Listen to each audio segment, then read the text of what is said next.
Hello, everyone, and welcome to another edition of Ian's Saturday Night. I decided to make an early edition purely for selfish reasons.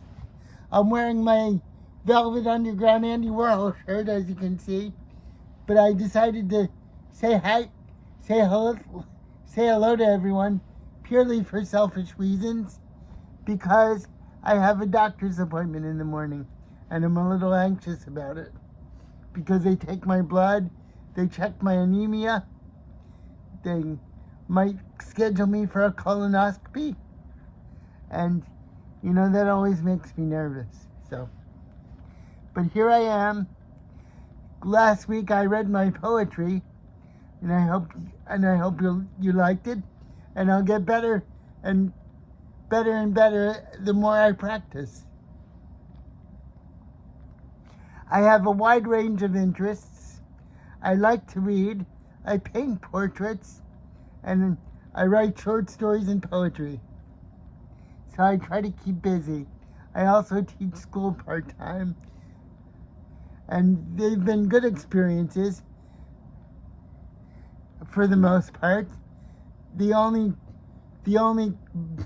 bugaboo in the experience is discipline once in a while, but like my reading, I'll get better and better each time I practice.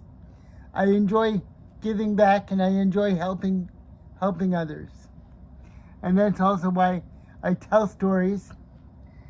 My stories have a dramatic edge, but I try to always be as truthful as possible. Truth is a rare thing in this world. Very rare. A very rare thing. So, Key West is a little slow these days. It's the dog days of summer. So, I'm surrounded by books and I'm surrounded by silence, especially at nighttime.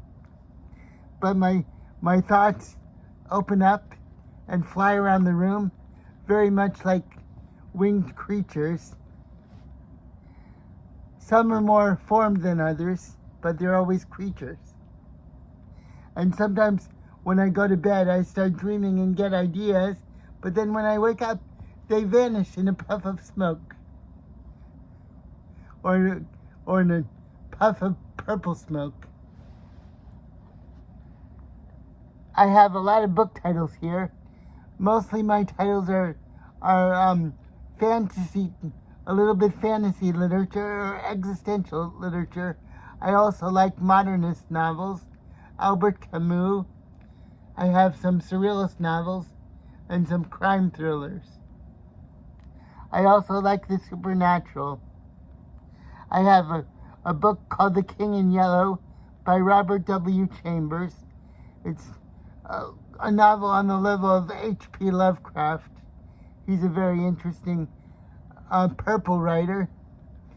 I say purple because he has long-winded prose, rather like Edgar Allan Poe. And I like Roald Dahl. He's madcap, a little fanciful, and a little gothic, and a little macabre. I was wondering if anybody listens to CBS Radio Mystery Theater on YouTube. That was an old show in the 70s that I got addicted to as a kid. I like the timbre of the voice of E.G. Marshall because he has the bearing of a grandfather in his voice. Voices are very interesting because they have a flavor of someone's personality. I don't know how my voice is, but sometimes when I get excited, it's like a falling astronaut.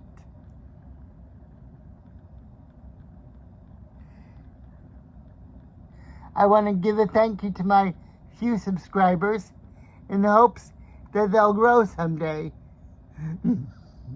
At this point, I'm so low, I can only go up. Subscriber-wise, I think I have 6, but they're 6 dedicated viewers and I'm very grateful for them.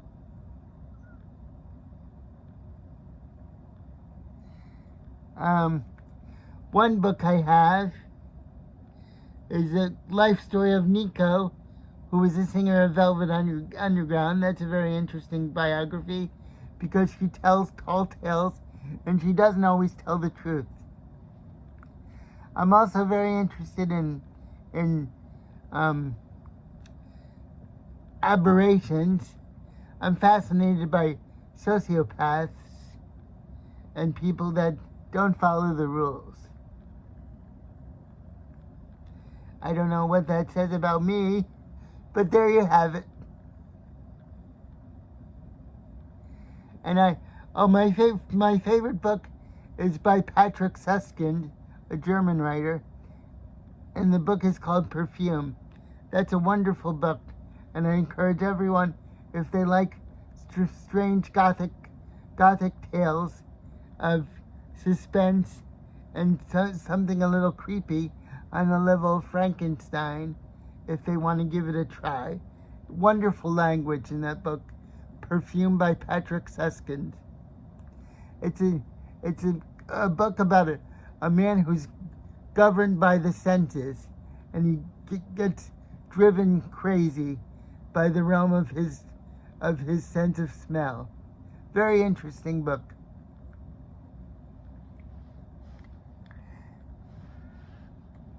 Very interesting book. And then I have a book by Joyce Carol Oates on boxing, on the history of boxing. She's a very good writer. I noticed that a lot of writers enjoy the sport of boxing. I'm not sure of the connection. I guess it has a lot to do with suffering and desire and all the basic forces of human existence. The last of the gladiators. And that can be compelling. The struggle of human nature in the boxing ring. That's the only reason I can find that writers enjoy boxing. Hemingway liked boxing, Norman Mailer liked boxing, and Joyce Carol Oates likes boxing. So these are some of the mysteries of life that I ponder. And I have a book that's like The Talented Mr. Ripley right here. It's called The Big Picture by Douglas Kennedy. I find that book riveting as well. Very existential. It's about a man who wants to be somebody else. I find that's a very compelling theme in literature. Wanting to be somebody else. Well, I thank everyone for tuning in tonight, and it's quelled my anxiety a little bit. It's taken the edge off, and I hope for a good doctor's appointment tomorrow, come what may. Okay, I'll see you guys next week. Thank you for tuning in, everyone. Bye.